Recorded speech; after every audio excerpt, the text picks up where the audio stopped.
Well, hello everyone. My name is Elizabeth Hodgson. I am a professor of early modern literature at UBC, and I work on John Milton. And I also work on early modern women writers. So this is sort of a perfect opportunity for me to share a little bit with you of what I know about Milton and this context that we'll be celebrating this evening. So welcome. I want to begin by acknowledging that this paper was written on the ancestral, unceded, and traditional territory of the Musqueam people, and I hope that I can pay some kind of respect to their long history of knowledge sharing. I also want to thank Early Music Vancouver and Susie and the crew for making this event possible and for assisting me in many ways. So let's dive in.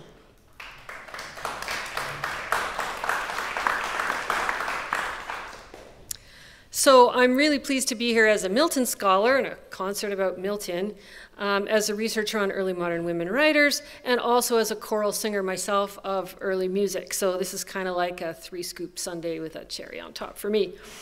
As you may know, this concert relates to a real historical event when John Milton, as a youngish man, did what was called the Grand Tour of Europe, and met in Rome the celebrated young soprano and composer Leonora Baroni and her family. You'll hear more about this in the concert itself, but Milton was clearly smitten by her voice and her musicianship, and he wrote 3 Latin elegies celebrating her. So this concert will recreate something like the chamber concert by women musicians that Milton heard and admired.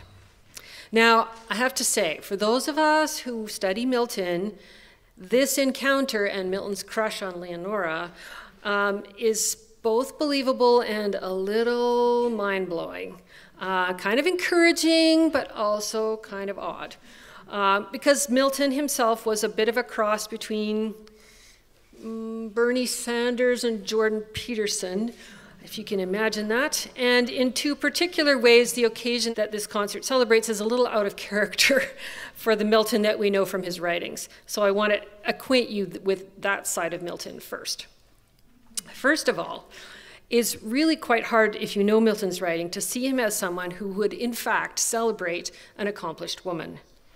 An artist need not be any more consistent than the rest of us, of course, but this Leonora moment is a little difficult to square with some of Milton's other works. And here you'll see me doing what Milton scholars have to do: love the works, sometimes critique their politics. So that's a hard balance, but it's very important. So, a few years after this encounter, Milton wrote a series of tracts, we would call them very long op-ed essays, on the right of Englishmen to no-fault divorce with a right to remarry. This is an option that wasn't available in England until 350 years later. So that seems really progressive, yes, yay, Milton, except that in making his case, he quite happily throws wives under the bus. He portrays the unhappy husband as continually forced, wearied out with endless waiting under many grievances, without cure, compelled to grind in the mill of an undelighted and servile coupling in the adamantine chains of sexual and intellectual slavery. He imagines the husband in captivity without refuge or redemption, a bondman of a luckless and helpless matrimony, subject to rooted and knotty sorrows, a great and sad oppression, a sorry and ignoble state of undeserved thraldom. And he specifically imagines wives infected with idolatries and superstitions, impure and profane.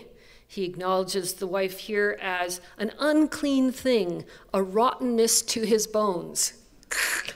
Okay, so now we might say with some justice that these are the comments of a man embittered by a particular wife. But if we look 25 years forward to his rightly famous epic Paradise Lost, we find that Milton, even when he's imagining the happiest and most innocent of marriages between Adam and Eve, insists on a certain masculinist order of things. Here is what Milton's narrator in Paradise Lost says about the original couple before the fall. Two of far nobler shape, erect and tall, godlike erect, with native honor clad in naked majesty, seemed lords of all, though both not equal as their sex not equal seemed. For contemplation he and valor formed, for softness she, and sweet attractive grace. He for God only, she for God in him. His fair large front and eye sublime declared absolute rule, and hyacinthine locks round from his parted forelock manly hung clustering, but not beneath his shoulders broad. She as a veil down to the slender waist, her unadorned golden tresses wore disheveled, but in wanton ringlets waved as the vine curls her tendrils, which implied subjection, but required with gentle sway, and by her yielded, by him best received. So the narrator of Paradise Lost insists that Eve is a figure for all womankind, and that she, as a woman, must be obedient and subordinate not only to God, but also to Adam. The original man and original woman are defined here as categorically different. She is beautiful, he is smart, unequal, and rightly ranked as inferior and superior. Milton nails this patriarchal code to the door of the poem by making Eve repeat the theme. To whom thus Eve replied, O thou, for whom and from whom I was formed, flesh of thy flesh, and without whom am to no end, my guide and head, what thou hast said is just and right. For we to him indeed all praises owe, and daily thanks, I chiefly, who enjoy so far the happier lot, enjoying thee preeminent by so much odds, whilst thou, like consort to thyself, can nowhere find. Milton keeps repeating this hierarchy of man and woman throughout the poem. In the poem's central bromance, the archangel Raphael comes to visit Adam, Eve makes the meal, and they go out for after dinner, man talk and cigars. And Adam speaks to Raphael about Eve. For well I understand in the prime end of nature her the inferior, in the mind and inward faculties which most excel, in outward also her resembling less his image who made both, and less expressing the character of that dominion given o'er other creatures. And Raphael agrees, reminding him not to attribute overmuch to things less excellent as thou thyself perceivest. For what admirest thou, what transports thee so? An outside? Fair, no doubt, and worthy well thy cherishing, thy honoring, and thy love, not thy subjection. Weigh with her thyself, then value. Ofttimes nothing profits more than self-esteem grounded on just and right, well managed. Of that skill, the more thou knowest, the more she will acknowledge thee her head, and to realities yield all her shows. So, even though Milton frequently shows Adam and Eve deeply adoring of each other, mutually supportive at different moments, the poem never really suggests that Eve, even unfallen, is anything like as important or competent or divinely empowered as Adam. For Milton, Adam's main problem is valuing Eve too highly. Now, I know what you're thinking. This isn't just Milton, it's his whole culture. That the amorous adoring of women and the actual devaluing of them as functional adults is so common a pairing in Renaissance England that Milton couldn't resist. In some ways, okay, fair enough. That gender politics and caricatures of women that we see in these works persist today, right? We recognize them. And they were certainly common for Milton's milieu. But he did have choices. This is where it helps to know this period. Here's what Amelia Lanier, who was Milton's contemporary, says about women. As also in respect it pleased our Lord and Savior Jesus Christ to be begotten of a woman, born of a woman, nourished of a woman, obedient to a woman, and that he healed women, pardoned women, comforted women, after his resurrection appeared first to a woman, sent a woman to declare his most glorious resurrection to the rest of his disciples, all which is sufficient to enforce all good Christians and honorable-minded men to speak reverently of our sex. Esther Sauernem in the same era argues that Eve is an improved version of Adam as the last work of creation. She was created out of the chosen and best refined substance. She was created in a more worthy country than Adam. Thomas Eliot's defense of good woman, 120 years before Paradise Lost, accuses men's motives, which disappointed some time of your purpose, are fallen in a frenzy, and for the displeasure of one, do spring on all women the poison of infamy. Robert Vaughan's 16th century A Dialogue Defensive for Women Against Malicious Detractors argues that to slander woman is to slander her creator as a boggler or botcher, and that women are more godly than men. Goss and Hill in the same era notes that God favoreth always the femininity, for stubborn and stiff is the masculine. John Evelyn, whom Milton knew, praises Adam and his yet innocent spouse for their innocent and healthful lives in that delightful garden. So, Milton had choices about how he portrayed Eve, or indeed womankind. He chose to insist that women were designed to be subordinate to men, inferior in intellect and moral character, and less spiritually trustworthy. Nobody made him write Eve or any other woman according to these stereotypes. So we have to hold that in mind when we talk about Milton in love. The second difficulty Milton critics have with the Leonora episode is that, as the concert narratives will also make clear, Milton's writings are quite relentlessly anti-Catholic for most of his career.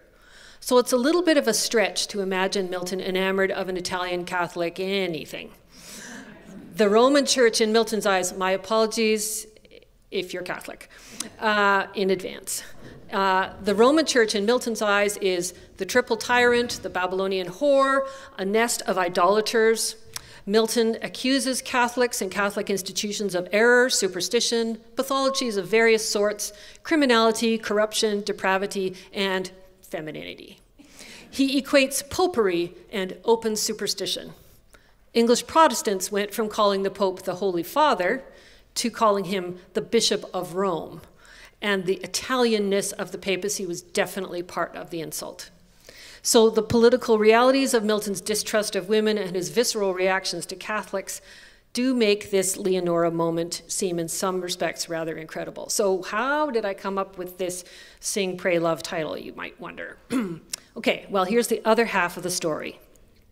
Whatever he thought of Italian Catholicism, Milton certainly did think of the Italian language as a language of amore. He wrote 4 sonnets in Italian, and they are all, unlike his English sonnets, all about romantic desire. Here's a little snippet of one of them. They mock my toil, the nymphs and amorous youths. Why now this fool's attempt to write, they cry, love songs in a language you know not? How do you dare to sing these foreign tunes? Why then this burden you should have declined? Speak for me, O song, the fair one who guides my willing heart and my imaginings replies, this is the language in which love delights. Milton declares that even his inadequate Italian is appropriate for love poems as the language in which love delights. Milton also interestingly says in his Italian sonnets, I kind of like this part, that he specifically admires not a woman with Eve's blonde curls, but a woman with a face majestic, with dark brows that show the tranquil luster of a lofty mind, words exquisite of idioms more than one, and song whose fascinating power might from her sphere draw down the laboring moon. So, in these poems, at least, Milton desires an Italian woman in this love language, and she suggests to Milton a lofty mind and words exquisite, an artistic soul like his own, and not just a fair outside. Also, there is no denying that Milton is consistently and utterly in love with music itself, making it, hearing it, and recreating its power in his poems. His father was a composer. He himself repeatedly played the bass viol every evening. In his poem On a Solemn Music, we see this love. Milton invokes the sphere-born harmonious sisters, voice and verse, and begs them to wed your divine sounds and mixed power employ, where the bright seraphim in burning row their loud uplifted angel trumpets blow, and the cherubic host in thousand choirs touch their immortal harps of golden wires. Oh, may we soon again renew that song and keep in tune with heaven, till God ere long to his celestial consort us unite, to live with him and sing in endless morn of light. So heaven for Milton is one celestial consort of everlasting song combining the harmonious sisters' voice and verse. Music, Milton says here, has the power to speak divinely, to raise the dead, to do away with discord and unite the heavenly and earthly realms. Milton's really beautiful early Christmas poem, the Nativity Ode, likewise tries to capture in verse the sound of the angels singing to the shepherds. When such music sweet their hearts and ears did greet, as never was by mortal finger strook, divinely warbled voice answering the stringed noise, as all their souls in blissful rapture took, the air such pleasure loath to lose, with thousand echoes still prolongs each heavenly close. And he stretches that final line to sort of get the effect of the echo. It's very cool. Such music as 'tis said before was never made, but when of old the sons of morning sung, while the Creator great his constellations set, and the well-balanced world on hinges hung, and cast the dark foundations deep, and bid the weltering waves their oozy channel keep. So for Milton, music really is the language of eternity and perfection, a symbol of harmony, power, and divine beauty. Milton also here imagines music as the language of creation, the world brought into being by the sons of morning singing the stars into their courses. This makes perfect sense, really, as Milton saw himself as a similar kind of musical creator. He wrote song lyrics himself, and always when he describes his own poetry, he talks of his harmonious numbers and adventurous song. He chooses poetic forms because they yield musical delight. He seeks to sing with mortal voice and asks his muse to govern thou my song. Music and verse to Milton are not just sisters, but really the same artistic voice, a voice he often inhabits. And lastly, to give him credit, Milton did often rhapsodize about women as singers and musicians with their own powerful voices. He wrote in the same decade as that grand tour a private play with music by the composer Henry Lawes, starring Alice Edgerton as a young woman traveling through the forest and stalked by a lecherous demigod named Comus. She's lost and alone, and so she sings a beautiful song to Echo, hoping to be heard by her brothers. So Comus, that depraved demigod, hears her and cannot contain himself. Can any mortal mixture of earth's mold breathe such divine enchanting ravishment? Sure, something holy lodges in that breast, and with these raptures moves the vocal air to testify his hidden residence. Such a sacred and home-felt delight, such sober certainty of waking bliss, I never heard till now. The boy's tutor, who's played by the composer Henry Lawes himself, hears the lady's song as well and describes it thus. I was all ear and took in strains that might create a soul under the ribs of death.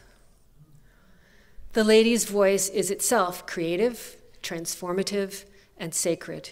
Even the corrupt and decadent Comus cannot resist the sober certainty of waking bliss that the lady's voice embodies. And clearly, as we'll hear more about very soon, Leonora Baroni herself inspired in Milton a musical delight. You'll hear bits of the elegies in the concert itself as well, and rightly so. There is no other woman of whom Milton wrote 3 poems, none. And each one hears that same echo of the divine in the woman's singing voice. I included the Latin, not knowing that there would be a Latinist here. So go for it, Hector. Each of us, so people believe, is given a guardian angel with protective wings. Why marvel then, Leonora, if you have even a greater glory? For the sound of your voice declares the presence of God. God, having left heaven, hides in your throat and slowly accustoms people to immortal sounds. If God is in all things and is everywhere, he still speaks only through you, while he remains silent in everyone else. And in the second elegy, another Leonora captivated the poet Torquato, who for frenzied love of her went mad. Ah, poor wretch, how much more happily had he been lost in your lifetime and for love of you, Leonora.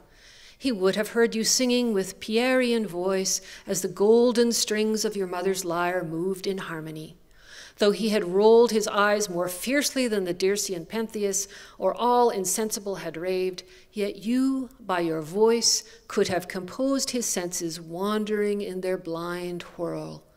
And inspiring his distempered heart with peace, you could have restored him to himself with your soul-moving song. What Milton declares of Leonora's musical gift in these Latin poems is what he says of the lady in his court play, and also what he says of music itself, that it is a direct ladder to heaven, that it is a healing form of enchantment, that it purifies the soul, that it brings peace and delight, the sober certainty of waking bliss. So, perhaps, as the concert narrator will suggest, his grand tour of Europe enabled Milton to think of sing, pray, love together. Maybe he saw in Leonora an artist like himself, attuned to the liquid meanings of the voice. Maybe her music allowed him to imagine the beautiful songs and laments and the angelic choruses of his later works. So we can be grateful to this Italian Leonora and her family of women musicians for somehow opening a young Milton, maybe despite himself, to the transcendent pleasures of music made by women. Thank you.